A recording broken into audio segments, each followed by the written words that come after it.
Bem-vindo à aula número 2 de Introdução à Construção e Análise de Algoritmos.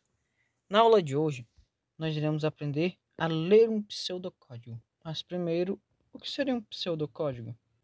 Pseudocódigos são instruções simples e de fácil entendimento, no nosso caso, em português, de como funciona um algoritmo, o passo a passo lógico, utilizando funções existentes e primordiais da computação que são válidas em todas as linguagens, ou seja, são instruções que existem em todas as linguagens, independente de se é Python, Java, C Sharp, C++, C básico, que são dadas em formas de exemplo a execução de um algoritmo. São a função lógica de cada instrução em um algoritmo exemplo.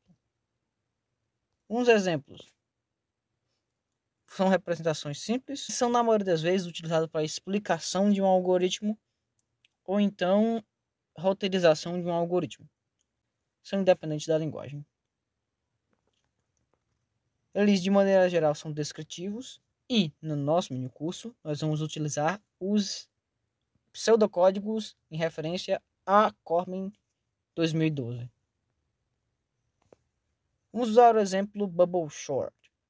O algoritmo de Bubble Short pseudocódigo, nós vamos definir um algoritmo I1 que vai ter um nome, que é o Bubble Short, que é o nome de chamada da nossa função, que recebe uma entrada em parênteses. Vamos enumerar cada linha do algoritmo e, quando nós formos executar um loop, nós vamos dizer um para, ou seja, para cada i até o tamanho de L. Um L com uma barra de cada lado diz o tamanho daquele vetor. No caso, o vetor L, que é uma sequência, que o Bubble Short é um algoritmo que ordena de forma crescente os valores em uma lista. Para um i de 1 até o tamanho de L menos 1, que é antes do último, nós vamos fazer uma sequência de passos, ou seja, nós vamos executar as linhas, a linha 1 e as linhas dentro do loop da linha 1, de 1 até L vezes. Nós temos um J igual a L, ou seja, J vai ter o tamanho da nossa lista. Down to vai decrementar até chegar em I mais 1.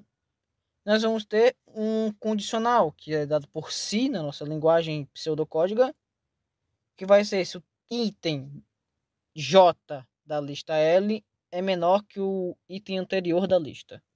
Nós temos uma função aqui padrão, que é o exchange da linguagem pseudocódiga. Outro exemplo mais simples seria a soma de dois números, onde nós temos o nosso algoritmo 2, ou seja, nós damos número ao algoritmo. Temos o nome de chamada, que é somar, as entradas A e B, e nós temos a execução do passo, que seria o passo 1. Nós pegamos uma variável C e atribuímos a soma de A mais B. Então, nós retornamos C. A função retorna o valor da chamada da função. Um outro exemplo, encontrar o maior número em uma lista, que nosso algoritmo 3 tem um nome de chamada que é encontrar maior, e a entrada é uma lista. No primeiro passo, nós vamos ter um maior, que vai receber, que é uma variável que vai receber o item 0 da lista. E nós vamos fazer o mesmo procedimento para, que é o nosso loop for, que vai de cada elemento da lista. Esse it implica que i vai ser cada elemento da lista uma vez. Então nós vamos rodar o tamanho de L. E nós vamos fazer a operação de condicional, que é o se. Se o i for menor que o maior, nós substituímos. E assim nós vamos fazendo esse passo a passo e as verificações até nós obtermos o nosso resultado. Então nós retornamos o maior. Outro exemplo seria o fatorial. Nós damos o nome dele de fatorial como nome de chamada e a entrada n. Então, fatorial vai receber o 1, que é o primeiro valor de multiplicação, e nós vamos incrementando 1i de 1 até chegar ao tamanho de n. Já que, para quem não se lembra, o fatorial de um valor é ele vezes o anterior, vezes o anterior do anterior, até chegar em 1. Que é a mesma coisa que você multiplicar o valor 1 por 2 por 3 até chegar em n.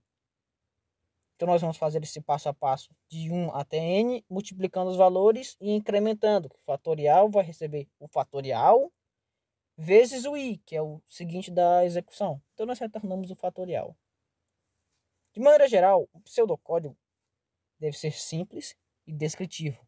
E, dependendo do país, vai ter uma linguagem das funções principais de acordo com o país.